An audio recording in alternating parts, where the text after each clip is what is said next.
As you know, the MDC president has been here in London, invited to address at the prestigious forum of at Chatham House, the International Royal Institute of International Affairs, and he has taken advantage of his presence here in the United Kingdom to come here to Birmingham and address party structures.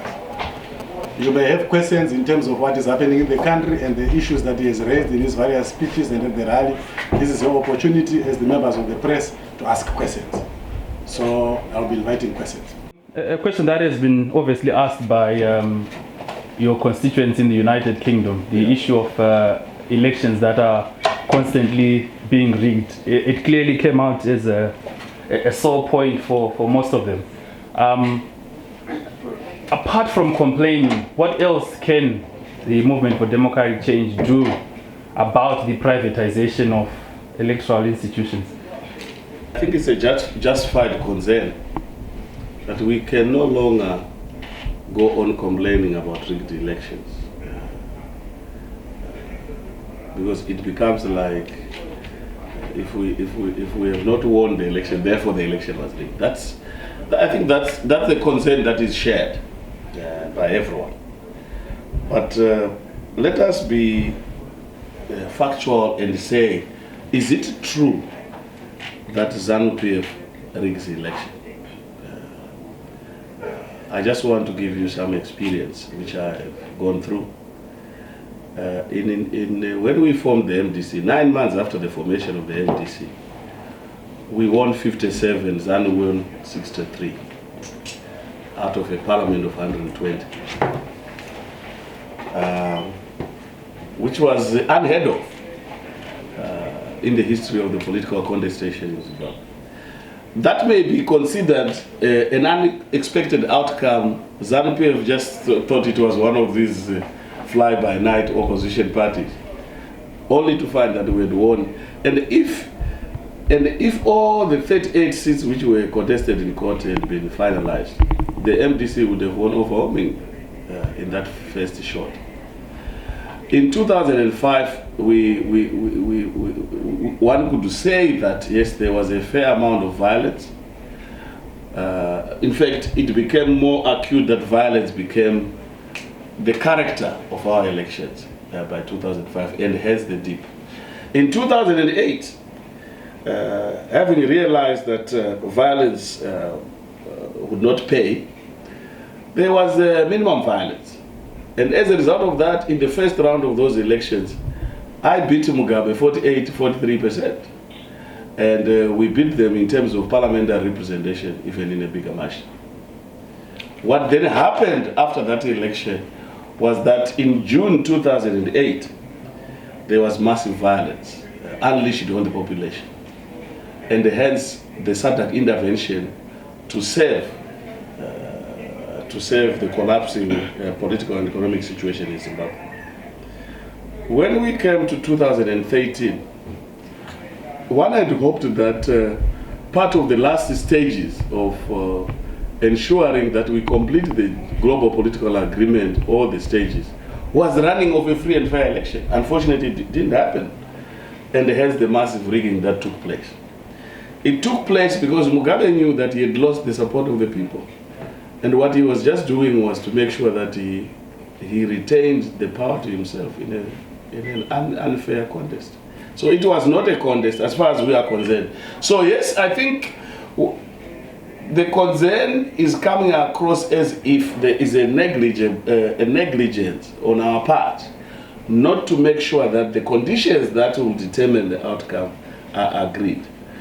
I think that if I had stood on that fateful day, the last rally that we had in Harare before 2013, and announced that we're not going to go into an election, I would have been lynched by the people. So what is important to take into consideration is that people thought that with their overwhelming numbers and the confidence across the country that the election was for us to lose. So yes, it's disappointing because people are anxious for change. They want change yesterday. They know that without change, there is not going to be any meaningful transformation of their lives. So yes, that concern is shared, and some of them have been diaspora for 10, 15 years, ever since the formation of the MDC. So there is a desire to go back home to a new Zimbabwe, and I think that is commonly shared. Is it a problem that as some are saying, you are putting all your eggs in the electoral basket, as it were? Well, we are a democratic movement. At our formation, we said we are going to have transformation through the democratic means. Obviously, one has to take into consideration that you are confronting an entrenched dictatorship, that will use every means to subvert the will of the people. And so we have no other option. We can't talk of an armed rebellion. We can't. That's not democratic. After all, it's not just a question of change. It's also a question of transformation, which means that we want democracy in our country to be entrenched.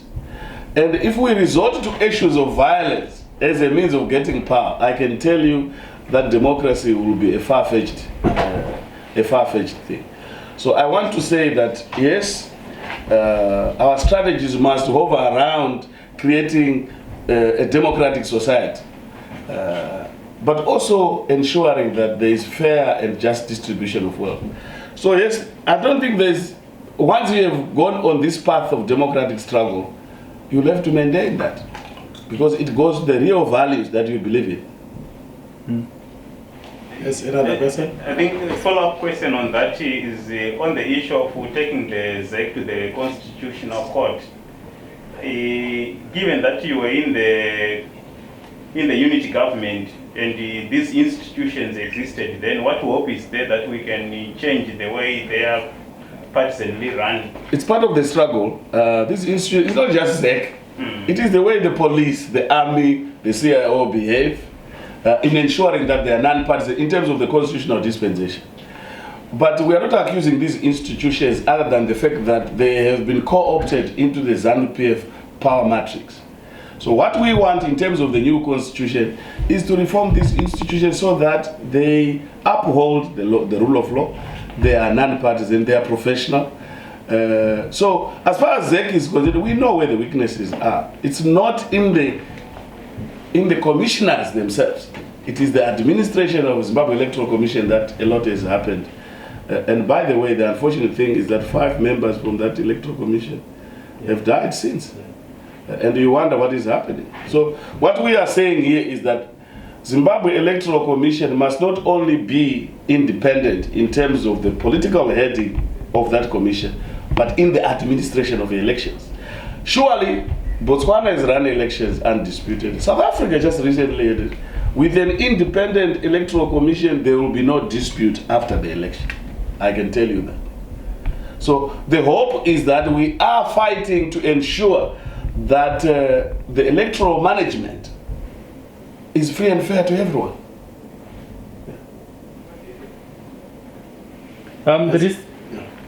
Yes, Lance. Yes. I wanted to ask, sir, there's been an issue recently, as of this week, on Shona and Ndebele being used in Parliament. And in particular, we've seen ZANU-PF fighting itself on that issue. Yeah.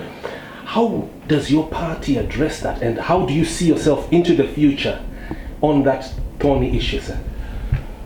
The issue of Shona and Ndebele being used in Parliament, or that someone being enforced to use a particular local vernacular? No. I think that if you look at our constitution, it protects and actually accepts that there are 3 languages that shall be used officially. And I'm talking here of English and Ndebele and Shona as the main medium of communication. So if in Parliament somebody stands up and speaks in any of the 3 languages, there must be facilities to interpret it. In other words, we encourage that as a party. The diversity actually builds the strength of our society. Let me also go and say that for the past 35 years, there has been these outstanding issues of the national question. What is the basis of the national question? That every society, every cultural identity, every ethnic group must be treated equally and equitably as Zimbabweans. There mustn't be a feeling that we are second-class citizens in a country of our birth. And that's why it remains a national question when we push for the devolution of power, because it accepts that each individual ethnic group must be able to deal with their cultural, local issues. But you see, guess what ZANU-PF has done? it's avoiding that question. But we know it is in the Constitution. And we will continue to push for devolution because we want communities to feel that they're able to deal with their own local issues, but at the same time, being loyal to one unitary Zimbabwe. That is the challenging national question. So the question of languages, I think we should accept that languages make people, and they must be allowed. My next question, in becoming enraptured in this investigation, actual fact, let me say the police have brought themselves under this issue of the Baba Jukwa, Mai Jukwa fracas. The accusations that your party started the Baba Jukwa Facebook page or campaign, and right now you were funding it as well around the time of the elections. How do you explain yourself to that, sir? It's an unjustifiable. If the police will establish the fact that we were responsible for creating those websites, they should find and establish the fact. As far as we know, we were never instrumental in creating those websites. And in fact, the people in ZANU-PF who are now targeted for investigation must explain why they started those Jukwas. As far as we know, they are the ones where the pointing is. But as far as the MDC is concerned, we never created that. Very last question, sir. There have been insults on Mr. Biti's health. How do you handle that? Do you condone that? No. I have said we can have disagreement with Mr. Biti on a matter of principle, but I will not descend to a situation where we make personal attacks. Whether somebody's health, whether personal affairs, that's not the issue. Zimbabweans want to see leadership dealing with the national crisis. Not about how a person looks or how about this person's health. After all, a person's look does not necessarily mean somebody is in that state. So I will respect his privacy to his health condition. I will not condone those kind of attacks. They are personal. They have nothing to do with the crisis Zimbabwe is concerned. If at all, we should all be concerned about the state that Mugabe has created a national crisis. It's not Biti's problem, it's Mugabe who we have to face, and ZANU-PF. And I think that it is a degenerate, to degenerate to those kind of levels is demeaning.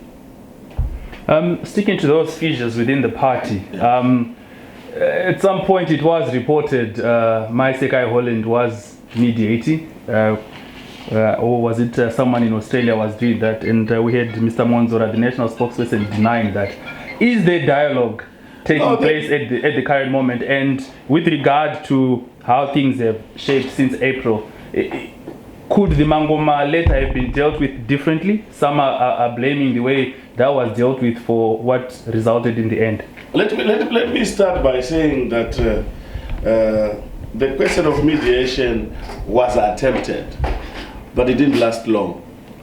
It didn't last long because there were people who were trying to attempt it, elite pacts, unapologetic, putting the party into disrepute, and of course didn't go far. But to say there is ongoing talk about reconciliation and negotiations, there is nothing to negotiate. If people feel strongly about certain grievances, there is a Congress platform.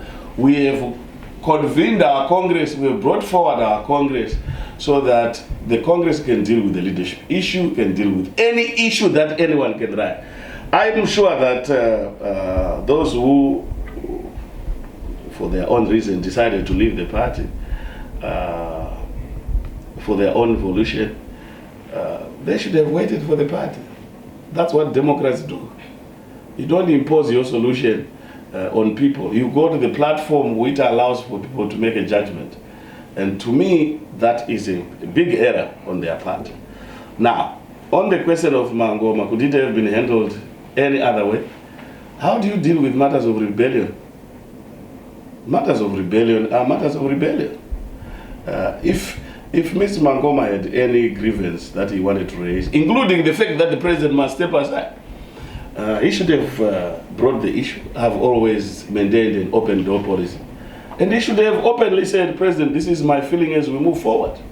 And I would have created a platform, like I did to go to the standing committee and say, this is the letter that I was given by Mangoma. So I don't think any other way of handling indiscipline would have helped the situation. Because to me, it was tantamount to a question of undermining the authority of the organs of the party. He knew that what he was triggering was tantamount to a coup d'etat and hostile takeover, and that is not allowed in a democratic organization. So, Kelvin Mupungu, yes, on the issue of the rebellions in the party, yes, in the party, there is a talk that Biti and crew, they went away with all the cash. What is the truth? What's... Well, the truth is that obviously these people have been planning this this sabotage for a very long time. They had time to plan to sequestrate some funds. They've even hidden all the records of 2030. Yes, financial and asset registers, they've all gone. But we are taking measures. Of course, we have got a court application which is going to deal with it. And I don't want to preempt the outcome. But if we have to go by the initial case of attempting to bring me to a disciplinary hearing, that the court said no, that meeting was illegal, it was a bogus. So I don't know how they will succeed in this. But if they do, we still have the party created those assets. They belong to the MDC, and a company that they created to try to hide these assets, we are bringing it to court. It's called Lafoni, and we will deal with that. But what is important in all this is that this was not an issue that became an event. This was a long process of rebellion planning. And you could see, as you look back, hiding assets, stuff going away, and all that was part of a long-term plan. But unfortunately, it didn't succeed. Next question from me, from Zimbabwe. I'll call you Prime Minister as a promise for the country, right? Because you lost an election that is said illegal, so I'll just say we'll consider you a Prime Minister at the moment, right? My question is, you have participated in elections. Towards election, there's been talk of a coalition. There's going to be a next election in 2018. Do you look forward to making coalitions? Are you humble enough to give certain, if you're going to make one, are you humble enough to give way to certain positions to other party leaders of other parties? Because Zimbabweans are crying for that. Are you humble enough to take into consideration a coalition with the opponents, whether it's MDC, whether it's ZAPU, or the smallest party we have in the country? Let me tell you, my brother, I'm the first one who initiated the pre-election coalition. We had a meeting of Watchmen Ngube, Davengwa, Simba Makoni, who else? I think we were 5 of us. And I initiated it on the basis that, gentlemen, what is important here is that let's unite. But guess what? Some of these coalition mechanisms collapse on the basis of who should lead. It's not who should lead, it's what is the objective. Some were very humble enough to say Tsvangirai should lead because of the number of people that he has got in parliament. I mean, that's a measurement. But we have also said, even after the Biti Mangoma issue, we have also said we are calling for a big tent. Yeah.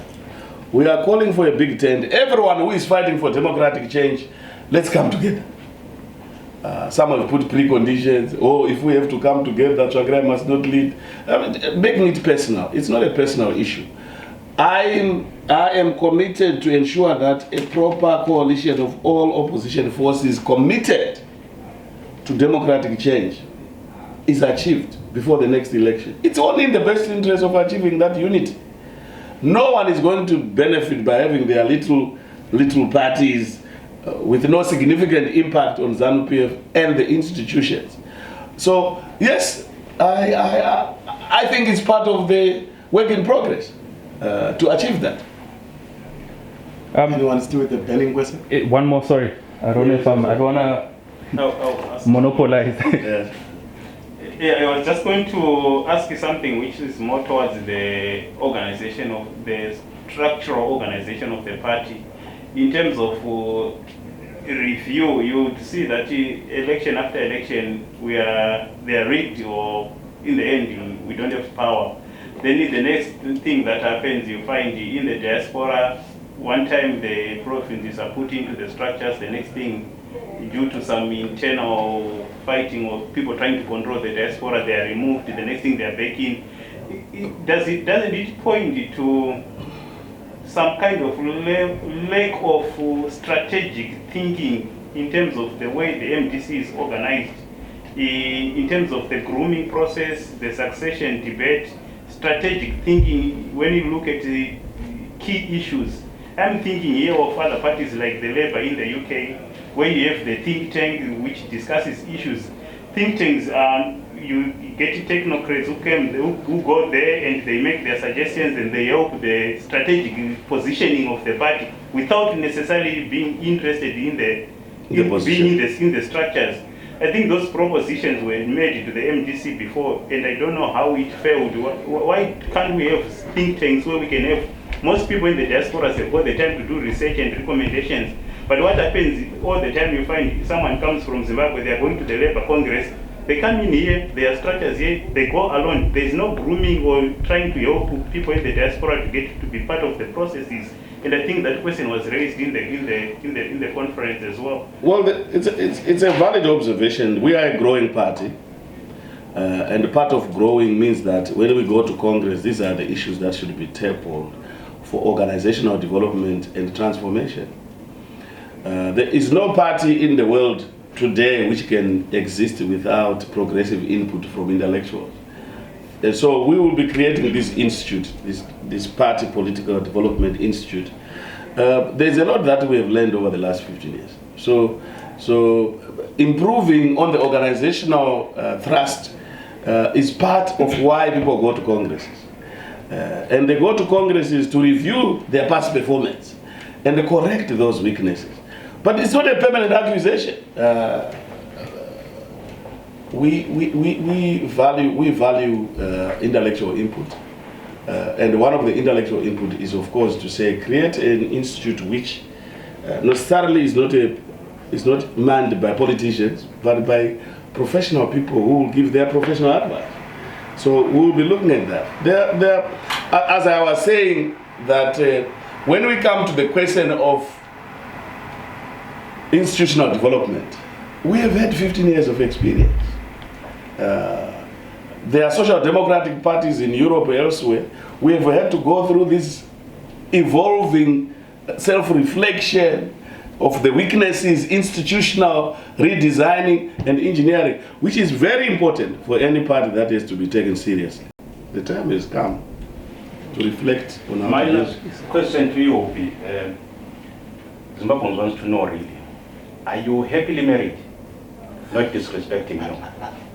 That's a personal question. It's your own judgment. I don't ask.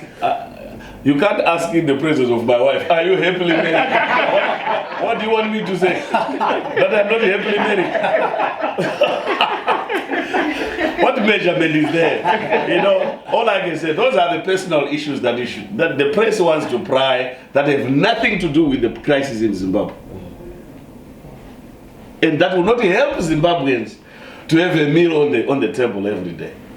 The question of my relationship with my wife is my personal view. And if you make your judgment, they are not happily married. Well, that's your opinion. It has nothing to do with me. Yes, sir. Very last question. Following the aftermath of the election outcome, which we perceive as rigging, we published, by the way, I've not introduced myself. I'm from Zimai, one of the editors from Zimai. Yeah. And we published a series of articles where we exposed some communication records of one of the deceased, one of those officials, one of those ZTC officials, where he actually divulged the whole process, how the election was conducted. Mashereni. Yes, Mashereni. Yeah. Shupikai Mashereni. Yeah. And we have got these records. There hasn't seemed to be much desire from your party to want to get to possess that information, and yet you have got one of your officials who was imprisoned. I'm forgetting his name, I beg your pardon. This Morgan Commission. Yes, Morgan Commission, yes. And right now is challenging is there has not been much interest. And so people would ask, Why is your party somewhat Reluctant to relaxed pursue. on yet you have got evidence here, which you could also use Do you know, possibly in a court of law, Yeah. beginning with Komichi's case Let me- and any other subsequent, or even as a political trump card, you could use it to justify and to show how much ZANU-PF has gained unjustly. First and foremost, we are supposed to have an event on the 31st when I go back home. Celebrating, or not celebrating, commemorating 1 year of the lost election, 1 year after. And one of our intentions was actually to publish a booklet on how the elections were rigged. I don't think they will differ very much from Mashere's explanation. It will arrive at the same conclusion. First point, why not go to court? We were pushing this court application to challenge Mugabe's election on the basis that it was a rigged process. We had the evidence. But what we wanted was actually to lead the evidence in court. And the court said, no, there's no need. Let's just discuss on the question of evidence on the paper. No, we refused that. So that's the first point, that we actually refused to go to court because of those reasons. But we are going to launch how the election was rigged with all the evidence that we've got, and we are publishing them in the book. So we have not been slackening, because if we slacken on that, we will create the same conditions next election. So we want to make sure that ZANU-PF and Mugabe is exposed for the manner in which he says he has won the mandate of the people, and yet all the evidence points to otherwise. Sir, there is a crisis in the country and in the rest of Africa of leaders who are aged, taking over and messing everything up. We've seen that in Zambia, we've seen it across the rest of Africa. Yeah.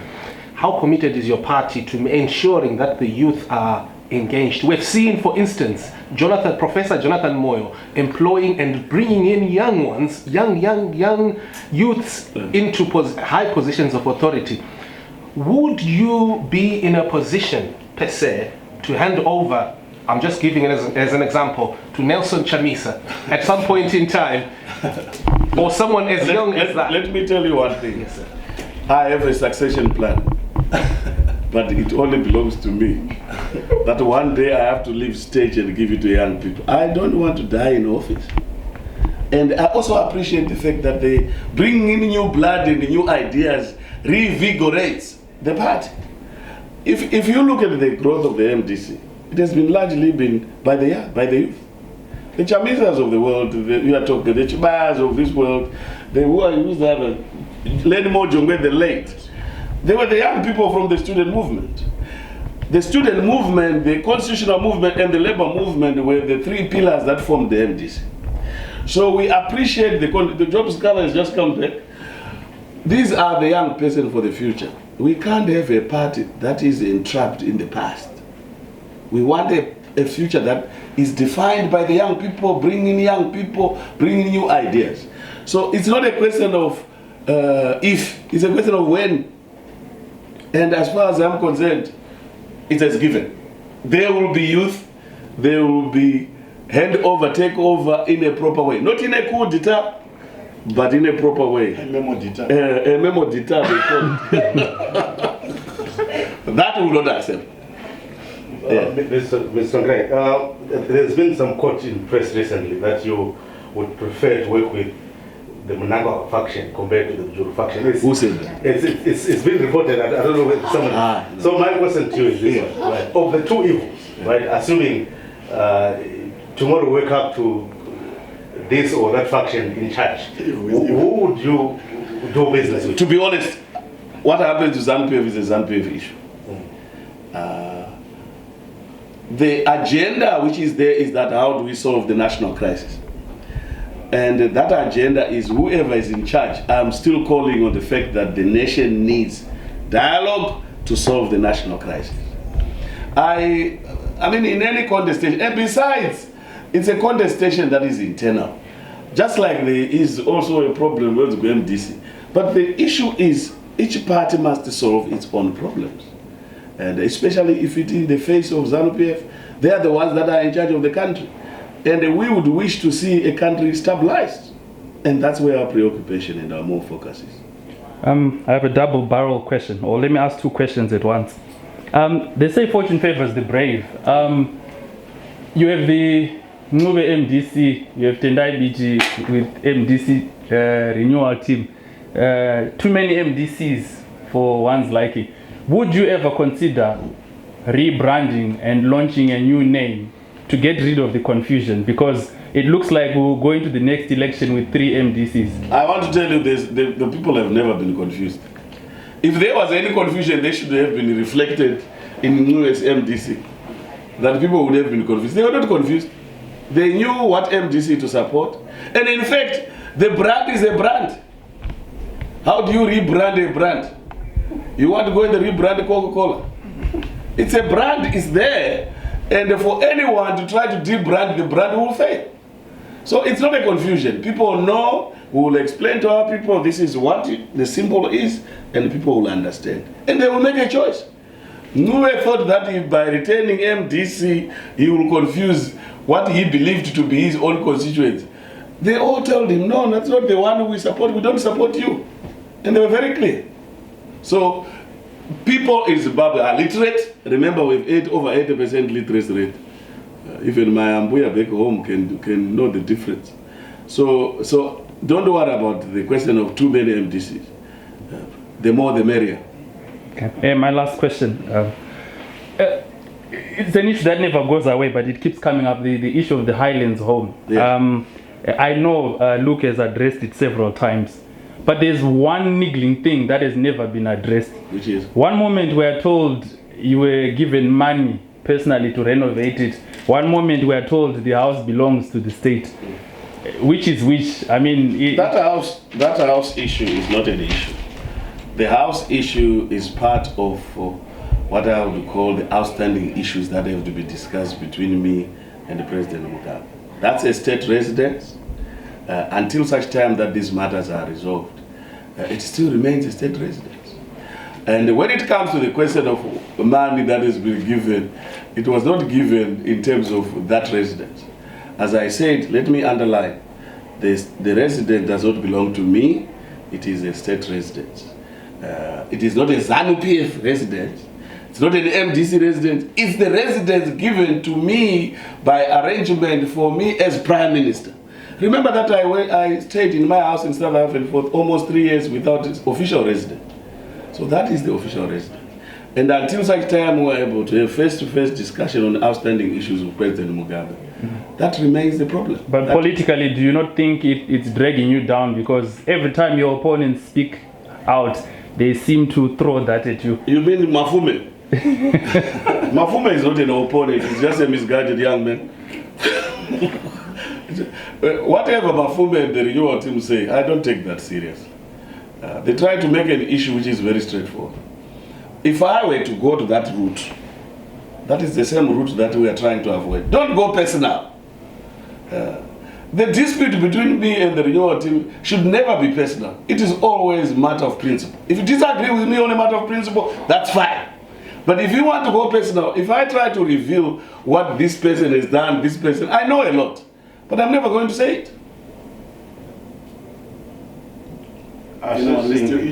Assessing the economic of Zimbabwe, the economic situation, for the money to pay civil workers, do you see, where do you see Zimbabwe in the next 6 months or 1 year? Very difficult to predict, especially in the face of the liquidity problems that the government is facing. That's why, to me, it doesn't augur well. We can only go towards the route of implosion. Because can you imagine the security risk when you are not able to pay all your civil servants? What will happen? And that is what should place the agents on the part of ZANU-PF to try to resolve. It's their responsibility. But I can tell you the potential of instability is there because of what ZANU-PF has created. And we are in this cul-de-sac because of them, and they should take us out of it. And the only way to take out is the national dialogue, as I proposed. I think I'm sure you might have addressed this issue in the conference about external structures. Yeah. We know BT, it almost like he killed external structures just before the previous elections. Can you confirm for clarity purposes that you are going to co-opt external structures into the main structure at Amazon. Of course. Remember that we took a position as National Council that the external structures are now part of the same treatment. They enjoy the same treatment like provincial structures back home. Institutional development and institutional challenges sometimes are not events. They are a process that need to be addressed. And one of the things that we realized was when I was going out, the first complaint is that ever since we were demoted, they said they were demoted. And I said, how were you demoted? We no longer enjoy the same level like all the other provinces. And that's why we corrected it. And it was, of course, it was done to achieve certain objectives. But we have no intention of undermining the provincial structures. We actually want to strengthen them because they're actually part of our long-term development to get capacity, whatever it is that we may obtain from. Besides, there's Zimbabweans contributing to the struggle back home. Maybe the last question. I was in Zimbabwe beginning of June, and I met got a number of structures. In fact, I attended the court hearing for the 5 security guys, the Mansindes and at the High Court when they were trying to get their passports back. The situation which I got there through rumor is that the party employees have not been paid for some time now. I don't know, is the financial situation improved now? Where are we with things? We are working towards improving the financial position of the party. We know our responsibilities. We are due to receive our government's finances. Government has been strangling us by not giving us what is due to us. So I don't think that the question of staff payment should be an issue once that is settled, and it's almost there that it can be settled. But the struggle has never been about money. The struggle has always been about commitment. And I appreciate that our staff know exactly where the party state is, especially after the debacle with the renewal team. It's okay.